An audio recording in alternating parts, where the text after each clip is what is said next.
ખાતે ચામુંડા માતાજીના મંદિર તરફ જતા રસ્તા પર થયેલા દબાણ સામે તંત્ર સખ્ત બન્યું છે। નાયબ કલેક્ટર અને મામલતદારની સંયુક્ત ટીમે આજે વહેલી સવારથી દબાણ હટાવવાની ઝુંબેશ શરૂ કરી છે। શ્રદ્ધાળુઓની અવરજવર સરળ બને તે હેતુથી રસ્તો ફરી 40 ફૂટ પહોળો કરવામાં આવ્યો છે।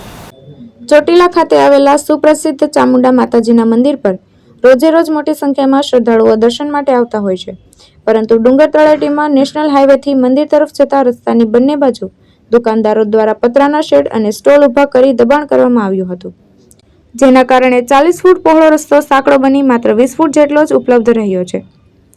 શ્રદ્ધાળુઓને કોઈપણ પ્રકારની હેરાનગતિ ન થાય અને સરળ અવરજવર મળી રહે તે હેતુસર નાયબ કલેક્ટર ચોટીલા HT મકવાણા, મામલતદાર ચોટીલા તથા ચોટીલા પોલીસ સ્ટેશનના PIની સંયુક્ત ટીમ દ્વારા આશરે 400 થી 450 જેટલા દુકાનદારોને સ્વૈચ્છિક રીતે દબાણ દૂર કરવા સમજ આપવામાં આવી હતી, પરંતુ નક્કી સમય મર્યાદામાં દબાણ દૂર ન થતા આજે તારીખ 10 જાન્યુઆરી 2026ના રોજ સવારથી સંયુક્ત ટીમ દ્વારા દબાણ હટાવવાની કાર્યવાહી શરૂ કરવામાં આવી છે।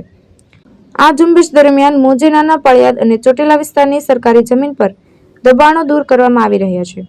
તંત્ર દ્વારા ખુલ્લી થયેલી જમીન પર ટૂંક સમયમાં તાર ફેન્સિંગ કરાશે તેમજ રસ્તાને વિકાસ પથ અને સુવિધા પથ તરીકે વિકસાવવાની કામગીરી હાથ ધરવામાં આવશે।